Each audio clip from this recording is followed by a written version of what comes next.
both very much. Have a great holiday, Thank gentlemen. you. Have a great holiday. Thank you. Next matter we're calling is Michael Flynn versus State of Florida.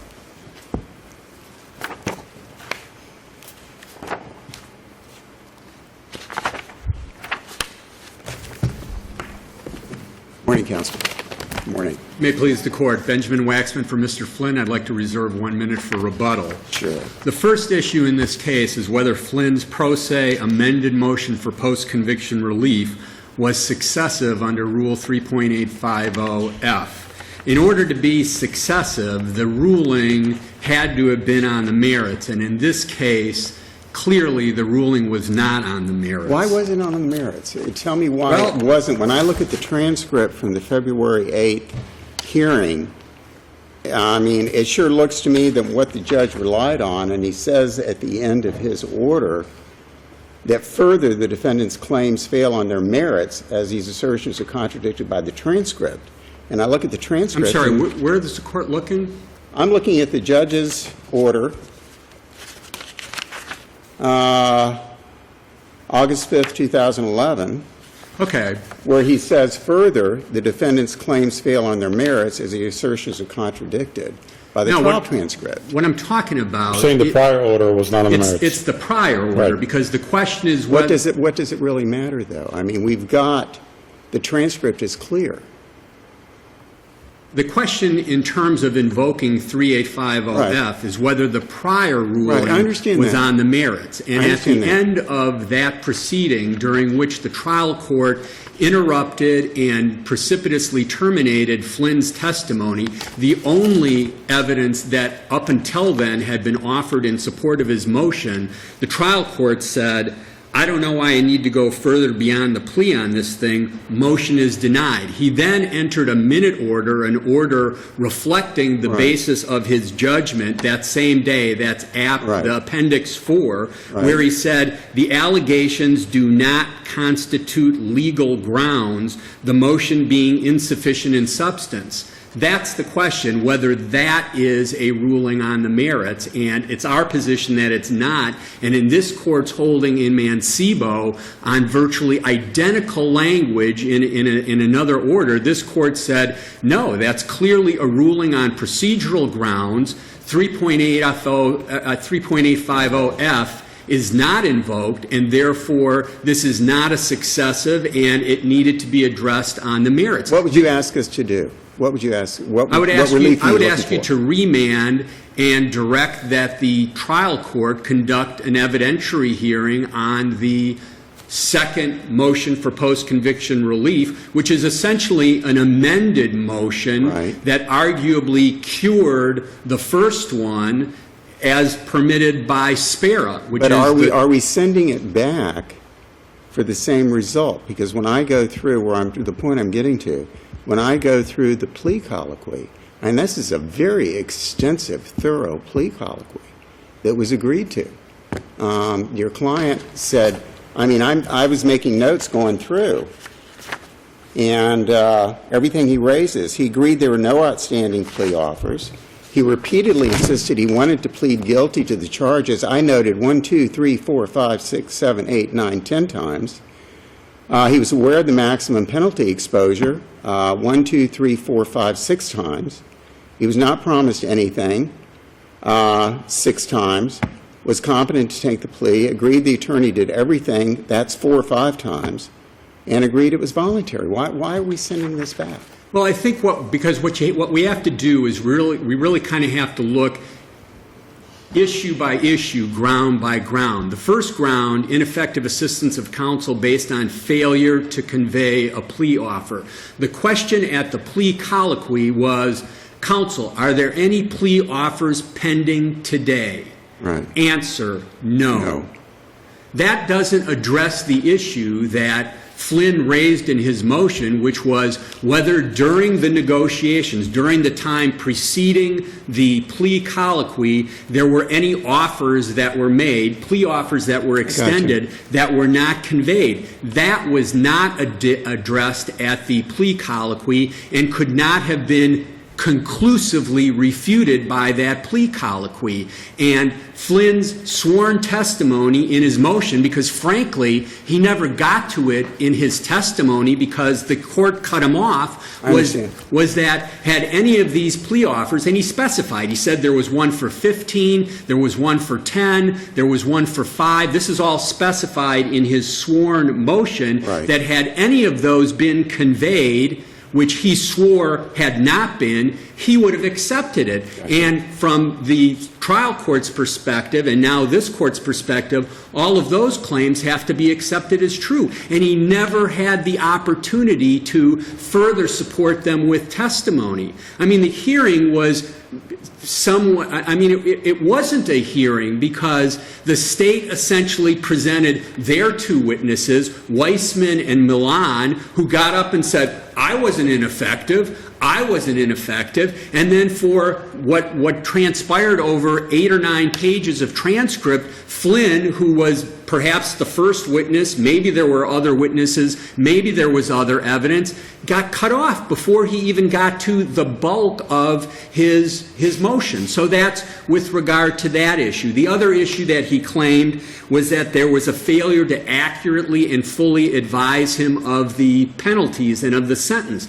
There's no question that, and Weissman admitted in his testimony, that he never advised him of the $50,000 mandatory fine.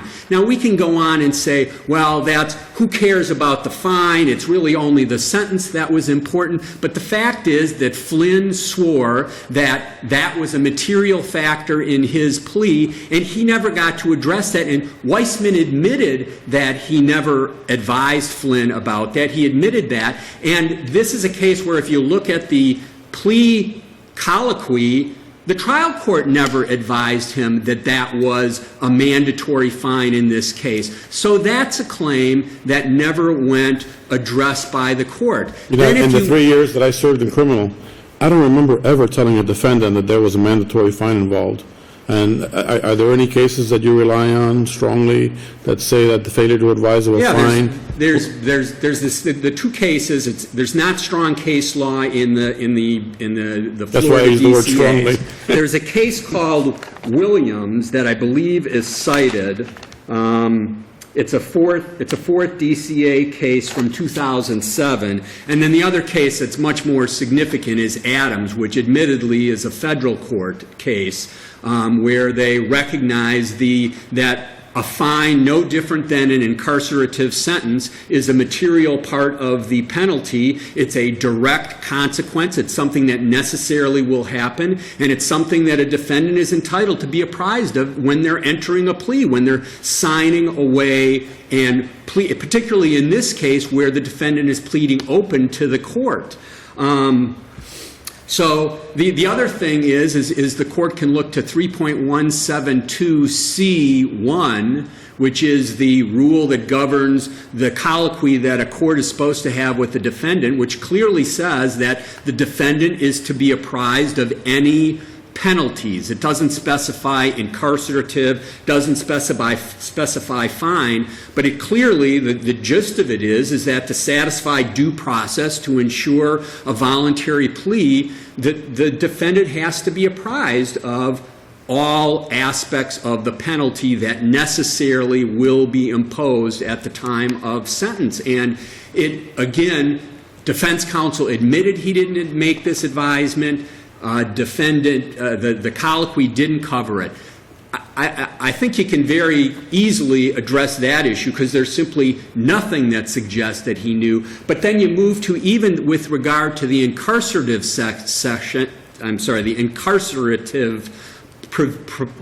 aspect of the plea. And if you look at, and I tried to lay this out, it's on page 6 of the initial brief.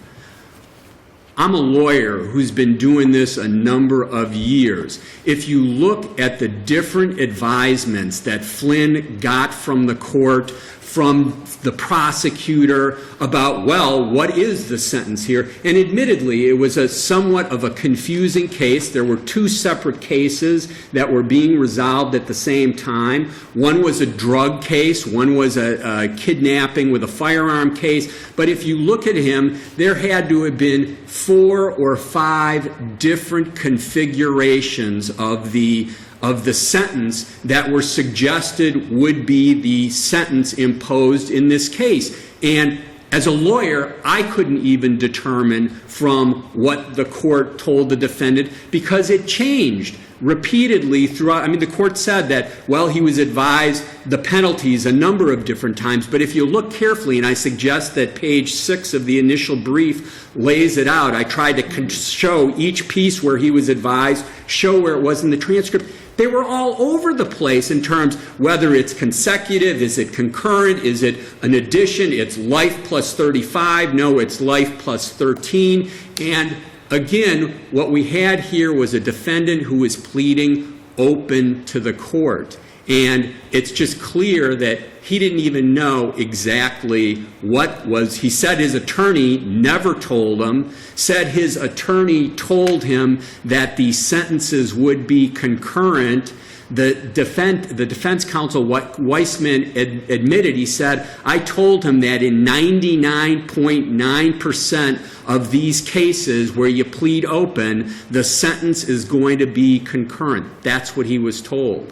And he got no clarity from the colloquy with the trial court. So the issue is he's never really had a plenary evidentiary hearing on issues that the initial trial court acknowledged warranted an evidentiary hearing because they were not conclusively refuted by the record, and he just never got that opportunity. With regard to the successor judge that entered the second order that Judge Suarez talked about, I mean, the one thing that's striking to me is when you look at his order, one of the issues that he said, one of the issues that was raised was that that sentencing counsel wasn't prepared and hadn't rendered effective assistance of counsel. And the reason that that was denied by successor counsel is because it was refuted by the plea colloquy.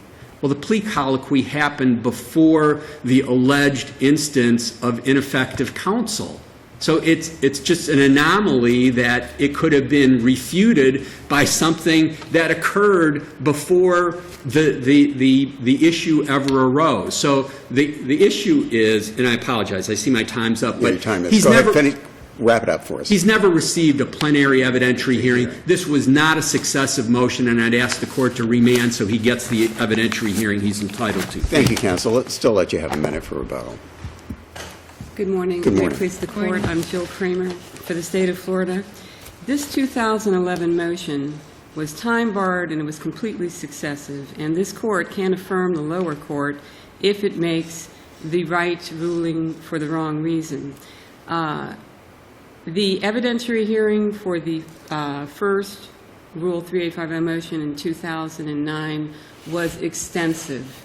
The state had the two defense lawyers testify. The plea lawyer, he was going to be the trial lawyer, but then he became the plea lawyer, and then the post-plea lawyer who did the motion to vacate plea and the sentencing hearing. Then the defense counsel testified himself. Unlike what the defense counsel is saying, it was completely extensive evidentiary hearing. And at the end of it, the trial court ruled that the defense's testimony was not credible and that he's going to go by the plea colloquy, which was extensive, and that the issues raised in this 385 motion were completely without merit.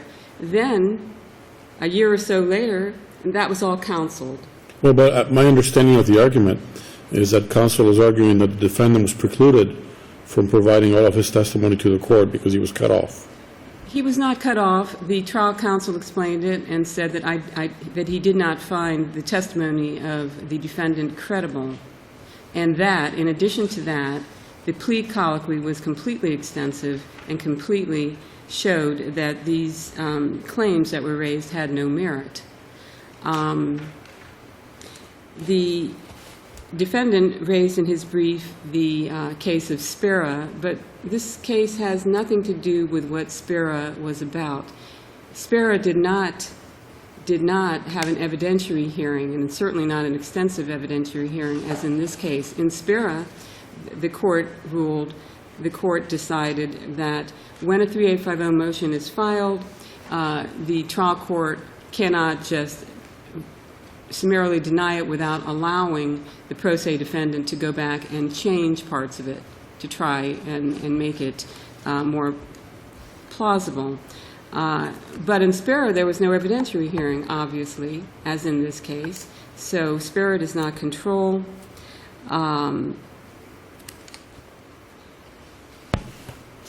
The issues raised in the 2011 motion were the same issues that were raised in the 2009 motion, except I believe the 2009 motion, there were 46 claims.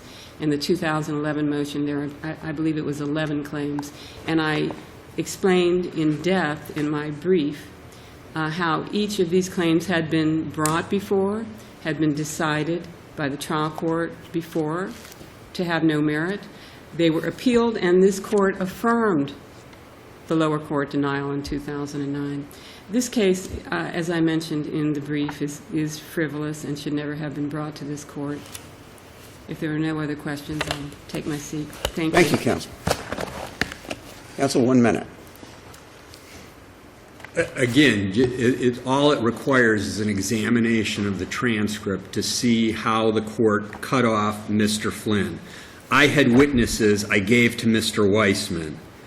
Flynn, how many witnesses? 7 witnesses. One of the 7 witnesses was an eyewitness that was in the home the date of the alleged accident. Court, I don't know why I need to go beyond the plea colloquy on this thing. Motion is denied. Thank you all.